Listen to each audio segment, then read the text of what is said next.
यह समय घोर कलयुग का समय है। इसमें हाथ को हाथ खाए जा रहा है। हर इंसान के अंदर खुदी अहंकार इतना भर गया है कि वह इंसान अपने सिवाय किसी दूसरे को कुछ समझता ही नहीं। आज के दौर में ईर्ष्या, चुगली, निंदा बहुत ज्यादा बढ़ती जा रही है। इंसान जब तक एक दूसरे के पास लोगों की बुराई नहीं करते, उन्हें चैन नहीं आता। ईर्ष्या, चुगली, निंदा बहुत ही भयानक है। ईर्ष्या में जब लोग जलने लगते हैं तो अपने सिवाय किसी और को बख्शते नहीं। और ईर्ष्या जो बीमारी है, यह हमेशा इंसान को खाए जाती है। जिस तरह गिल्ली लकड़ी है, उसे आग लगाती जाए वो सुलगती रहती है, वो पूर्णतः जल के राख नहीं होती। उसी तरह आज का इंसान है। जब ईर्ष्या नफरत में जलने लगता है, चुगली निंदा करके तड़पने लगता है, गिल्ली लकड़ी की मानंद वो जलता चला जाता है। लकड़ी जल कोयला भई और कोयला जल भयो राख। ईर्ष्या में इंसान ऐसा जलो, कोयला भयो न राख। जिस तरह सूखी लकड़ी जब जलाई जाती है तो उसका कोयला बन जाता है, और कोयला जलाया जाता है तो वो राख हो जाता है। लेकिन इंसान ईर्ष्या में ऐसा जलता है, ना वो कोयला बनता है और ना ही राख, वो जलता चला जाता है। पुराने समय की बात है, एक संत एक फकीर की कोई सेवा करता था, और वो रोजाना सेवा पे समय अनुसार आया करता था। संत उसमें बहुत खुश थे, लेकिन संत यह भी जानते थे कि वह आदमी बहुत ईर्ष्यालु है। संत उसे बहुत कुछ देना चाहते थे, लेकिन साथ में उसके स्वभाव के बारे में जान के थोड़ा चुप रहते थे। लेकिन उस इंसान ने बेइंतहा सेवा की, इंसानियत की, भगवान की औलाद की। तो संत खुश हुए, कहने लगे, बोल बेटा क्या चाहिए? कहने लगा, जी कुछ ऐसा दे जाइए जो मैं मांगूं वो पूरा हो जाए। संत समझ गए कि यह क्या चाहता है। संतों ने उसे एक मंत्र दिया कि तू जो भी चाहेगा इस मंत्र का जाप करना, और उसके बाद वह सामान मांग लेना। जो तू सामान मांगेगा तेरे पास आएगा, लेकिन पड़ोसी के पास दुगना आ जाएगा। वो खुश हो गया कि मुझे क्या दिक्कत है, पड़ोसी के पास आएगा तो आने दीजिए, मुझे तो मिलेगा। वो घर गया, सारे परिवार को बुलाया, कहने लगा, आज गुरुजी ने मुझे एक ऐसा मंत्र दिया है जिसका जाप करूंगा, उसके बाद जो भी मांगूंगा मिल जाएगा। सारा परिवार जन कहने लगा, फिर तो ऐसा कीजिए, सबसे पहले 36 प्रकार का भोजन मंगवा लीजिए। सुना तो बहुत है कि 36 प्रकार का होता है, खाया नहीं। तो उस आदमी ने कहा, अभी लो। वो मंत्र का जाप किया और मांगा कि 4-5 थाली 36 प्रकार का भोजन आ जाए। तो उसी समय वो 5 थालियां सामने आके टिक गई। बहुत अच्छे पकवान, खुशबू आने लगी, सारा परिवार खुश होने लगा। पर अचानक पड़ोसी की आवाज कानों में आई। वहां शोर शराबा हो गया, शोर मच गया। दौड़ के देखने गया क्या हो रहा है। क्या देखता है, खुद के तो 5 थाली आई हैं, पड़ोसी के 10 आ गई। बड़ी मुश्किल हो गई, बड़ी तकलीफ हो गई। अरे भक्ति करता मैं मर गया, सेवा करता मैं मर गया, और ये बैठे बैठे ऐश ले रहे हैं, ये क्या हुआ। उसने सोचा अब क्या करूं। भोजन खाने तो लगा पर स्वाद नहीं आया, क्योंकि ईर्ष्या की आग जल उठी। और संतों ने जब यह वचन किया था कि भाई तू जो मांगेगा तेरे को मिलेगा, लेकिन पड़ोसी के डबल हो जाएगा।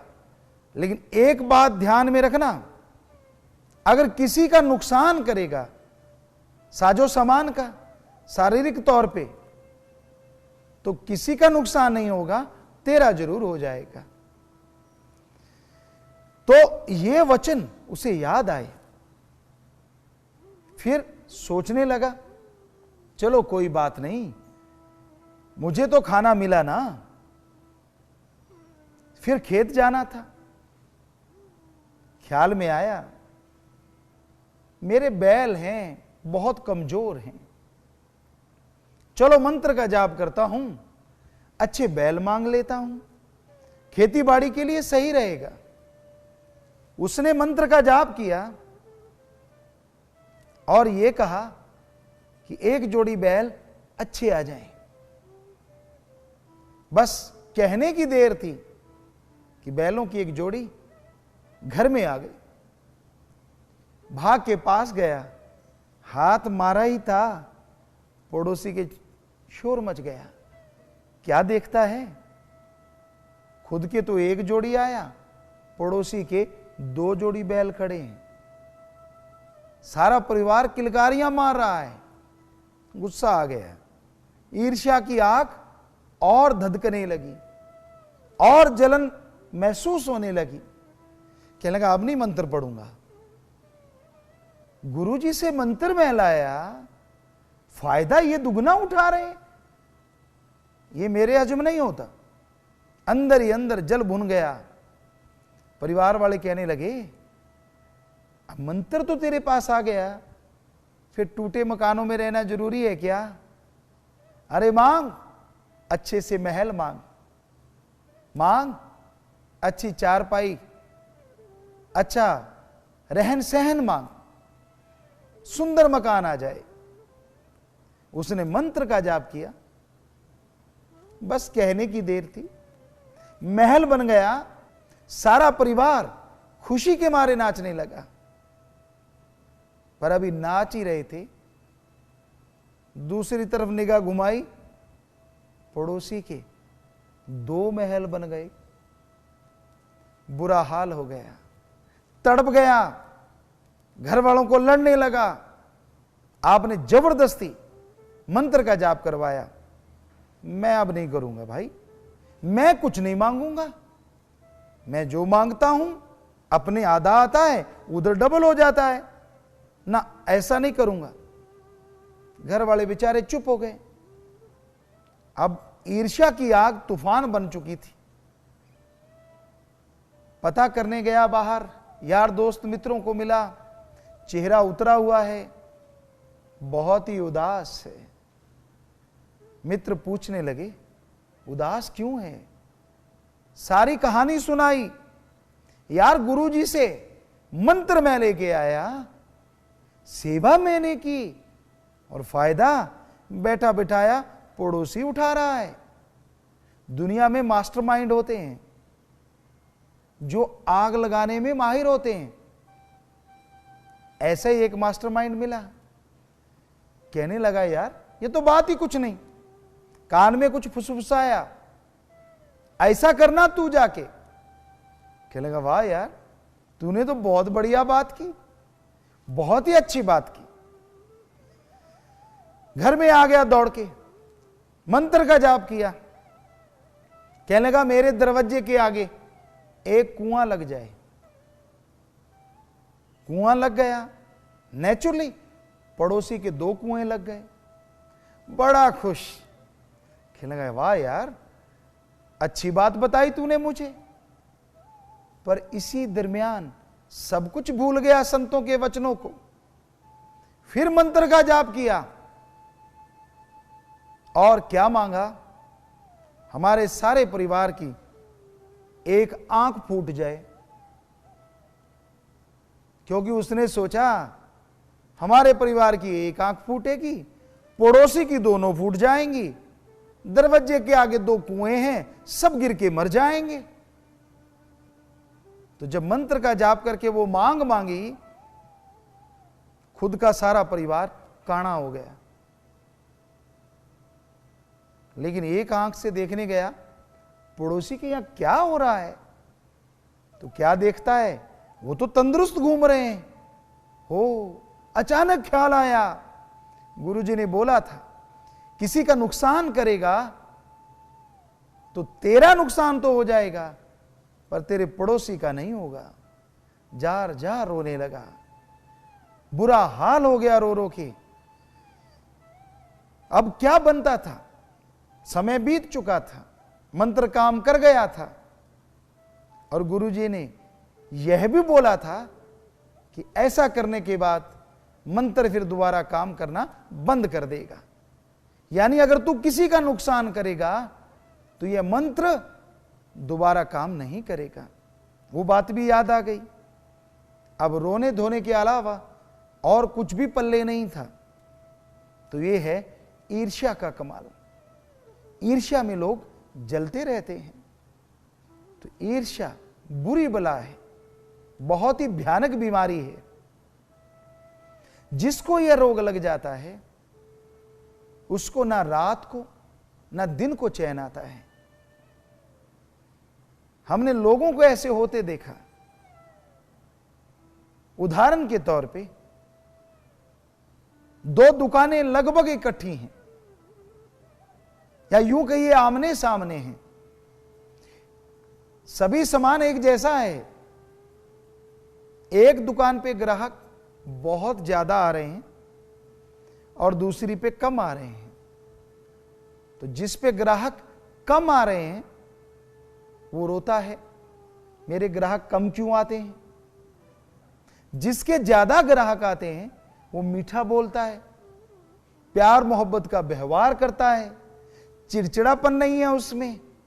और जिसके कम आ रहे हैं वो तुनक मिजाज है, छेड़ने की जरूरत नहीं, यूं लगता है जैसे पेट्रोल पे आग डाल दी हो।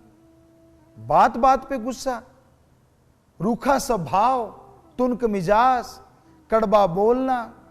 ग्राहक आए तो कहां से आए, लेकिन फिर भी ईर्ष्या की आग दहकती है। हे ईश्वर, मैं तो भूखा सो लूंगा, पर सामने वाले के आग लगा देना। देखिए कमाल। अरे ये भी तो मांग सकता है कि भगवान सामने वाले के ग्राहक आते रहें, पर मेरे भी बढ़ा दीजिए। ऐसा नहीं। ऐसा ही हमने जाट जमींदार किसानों में देखा। किसी की फसल लहलहा रही है, बहुत ही अच्छी है, बहुत ही सुंदर है, और खुद की अच्छी नहीं है। ईर्ष्या में जल जाएगा, इसकी फसल इतनी अच्छी क्यों है, भगवान मेरी तो कोई बात नहीं। ऐसा करना, पानी ना बरसाना। यह नहीं देखता कि खुद की फसल में घास फूस कितना हुआ पड़ा है, जिसकी वजह से फसल फल फूल नहीं रही। उधर ध्यान नहीं है, ईर्ष्या में जल रहा है। यह ईर्ष्या की बीमारी एक ही जगह नहीं रुकती। स्कूल कॉलेज में आप निगाह मारेंगे तो वहां भी यही हाल है। एक बच्चे के अच्छे नंबर आ रहे हैं, दूसरे को बिना वजह टेंशन है, ईर्ष्या है, इसके नंबर अच्छे क्यों आते हैं। उस बच्चे के अगर कोई जानकार टीचर है या व्यवहारिक तौर पे टीचर के साथ परिवार का कोई मेल जोल है, बच्चे कहते हैं यार इसके नंबर तो अच्छे आएंगे क्योंकि इसका परिवार और टीचर साहबान का परिवार आपस में प्यार रखते हैं, रिश्ता रखते हैं, इसलिए नंबर ज्यादा आते हैं। अब बोर्ड के पेपर होते हैं, उस बच्चे के फिर नंबर ज्यादा आ जाते हैं। अब बताइए क्या बहाना है। फिर बहाना तो ढूंढने में देर नहीं ना लगती। हो सकता है टीचर ने रात को पेपर दिखा दिया हो, क्या भरोसा, क्या पता। तो ईर्ष्या में जल जल के अपना आकाश करते रहते हैं, खुद पढ़ना नहीं, लेक्चरर के लेक्चर को फॉलो नहीं करना, सारा दिन मटर गश्ती करते रहना है और दोष जिसके अच्छे नंबर आ रहे हैं उसको देना है। अरे भाई, अरे बच्चों, जलिए मत, आप भी पढ़ा करें, आप भी कंसंट्रेट बनाएं, एकाग्रता लाएं, तो आप भी अच्छे नंबर ला सकते हैं। गेम्स में भी यही हाल होते हमने देखा। कोई अच्छा प्लेयर है तो साथ वाला उसकी लेग पुलिंग करता है, ये अच्छा क्यों है, इसको मैं कैसे पीछे गिराऊं, ये कैसे पीछे रहेगा ताकि मेरा नंबर आ जाए। खुद का टैलेंट नहीं उठाना कि भाई ठीक है ये अच्छा खेल रहा है, इसमें अच्छा टैलेंट है, मैं भी बनाऊं, वो ध्यान नहीं देना, लेकिन वो आगे क्यों बढ़ रहा है उसको गिराना है। यही बात फिर बड़ों में आती है। मेरे पास साइकिल क्यों, पड़ोसी के पास स्कूटर क्यों, वो स्कूटर से कार पे पहुंच गया, मैं साइकिल से स्कूटर पे ही पहुंचा हूं। मेरा मकान छोटा क्यों, उसका बड़ा क्यों। हमारे यहां एक कहावत है, हमारे भारत देश में बहुत जगहों पे इस कहावत का इस्तेमाल किया जाता है कि दूसरी की थाली में लड्डू बड़ा नजर आता है।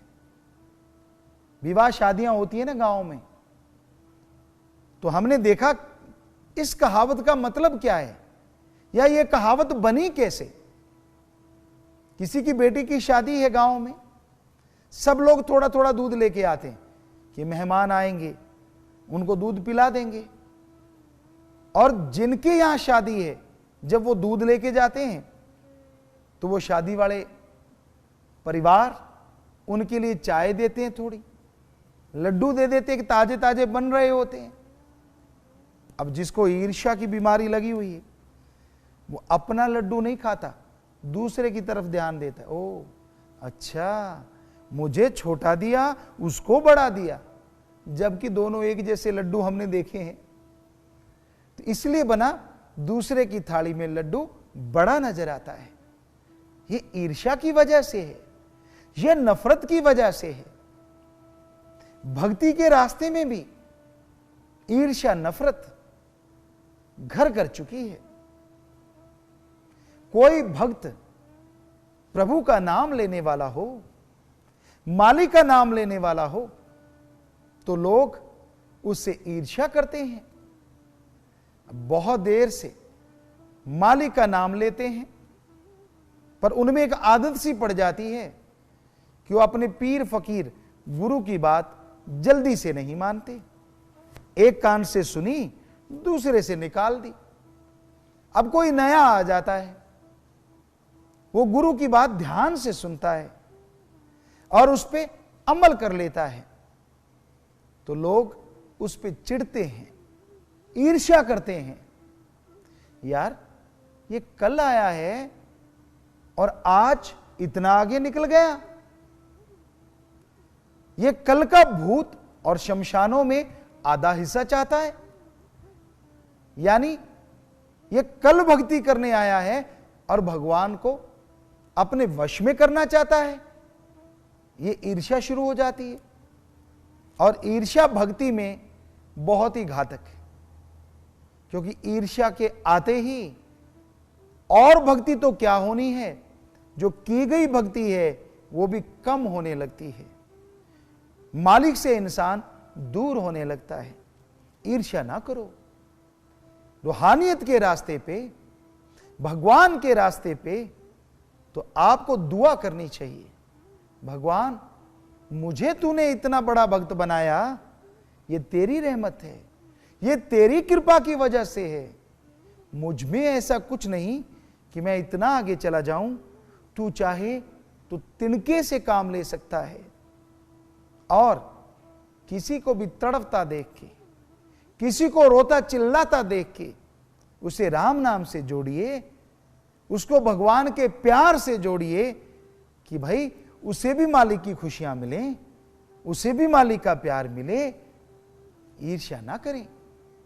अगर आप ऐसा स्वभाव बना लेंगे, ऐसी आदत बना लेंगे, तो यकीनन आप भक्ति मार्ग में बहुत तरक्की करेंगे। कोई गम, कोई दुख, कोई टेंशन, कोई चिंता आपको सताएगी नहीं और आप खुशियों से लबरेज होते जाएंगे। तो ये बहुत जरूरी है, ईर्ष्या को, नफरत को अंदर से भगाएं। राजनीति में भी ये ईर्ष्या नफरत बड़ी ही भयानक तूफान बनी हुई है। हमने लोगों को हमारे पास आते देखा, एक ही पार्टी, अलग अलग पार्टी, सभी पार्टियों के लोग आते हैं, पर कई पार्टियों में ऐसा भी देखने में मिला, जो लोग साथ आए हैं अपने उम्मीदवार को आशीर्वाद दिलाने, जब उम्मीदवार चला गया बाद में कहने लगे हम गुरु जी से और आशीर्वाद ले लें। वापिस हमारे पास आए, पता है क्या कहने लगे, गुरु जी हम तो इसके साथ वैसे ही आ गए, ऐसा आशीर्वाद इसको मत दे देना कहीं जीत जाए, इसको तो हरा देना, हमें तो आना पड़ा मजबूरी से। तो है ना ईर्ष्या का कमाल। साथ रहते हैं, एक ही थाली में खाते हैं, फिर भी लेग पुलिंग, ईर्ष्या है। एक और उदाहरण आपको देते हैं रूहानियत का, सूफियत का। तो एक संत पीर फकीर के पास दो लोग गए,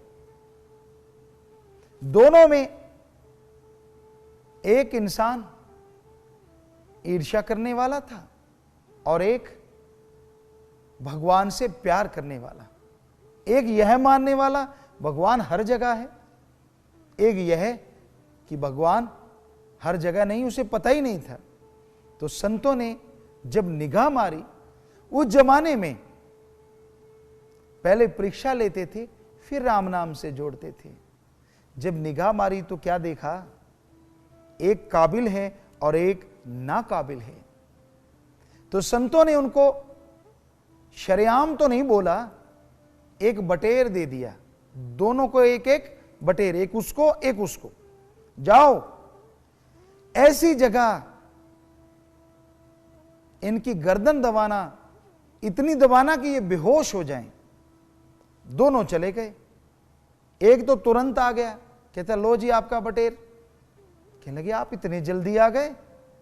कहने लगा जी मैं तो झाड़ियों में गया, निगाह मारी, कोई देख नहीं रहा था, गर्दन दबाई, ये बेहोश हो गया, ये लीजिए अपना बटेर। कहते दूसरा ईर्ष्या में खुश होके कहने लगा वो तो जी अभी आया ही नहीं, उसने क्या आना है, आप मुझे राम नाम दीजिए। संत कहने लगे थोड़ा इंतजार करो। थोड़ी देर के बाद वो इंसान भी आ गया। संत कहने लगे भाई ये तो बड़ा जल्दी आया, तूने इतनी देर लगा दी। कहने लगा गुरु जी मैं बटेर को लेके गया, झाड़ियों में जब मैंने बटेर की गर्दन दबानी चाहिए, ख्याल आया यह मुझे देख रहा है, मैं ऐसे देख रहा हूं, और आपने कहा था वहां गर्दन दबाना, यहां कोई ना देख रहा हो। फिर मैं इसे और आगे ले गया, इसका मुंह दूसरी तरफ कर दिया, गर्दन दबाने ही वाला था। अचानक ख्याल आया भगवान तो हर जगह है, भगवान तो मुझे देख रहा है, तो इसलिए गुरुजी मुझे माफ करें, ये लीजिए अपना बटेर, मैं इसे बेहोश नहीं कर सका क्योंकि भगवान तो हर जगह देख रहा है, और आपने शर्त रखी थी या कोई ना देख रहा हो वहां गर्दन दबाना, तो मैं गर्दन नहीं दबा सकता। तो गुरुजी बड़े प्रसन्न हुए, उसे छाती से लगाया और उस ईर्ष्यालु को बोले, तू तो ईर्ष्या से भरा हुआ है, तू तो नासमझ है, तुझे इतनी समझ नहीं कि भगवान हर जगह देखता है तो भगवान की भक्ति क्या करेगा, इसलिए तुझे गुरु मंत्र नहीं मिलेगा, हां ये काबिल है इसे मिलेगा। तो इसलिए ईर्ष्या में पड़ के अपनी सारी खुशियां बर्बाद मत करो, कभी टेंशन ना लो। कोई तरक्की कर रहा है, उसकी तरक्की में खुशी मनाइए, क्योंकि उसकी खुशी मनाने में क्या पता भगवान जी आप पे कृपा कर दें और आप भी उन खुशियों से माला माल हो जाएं।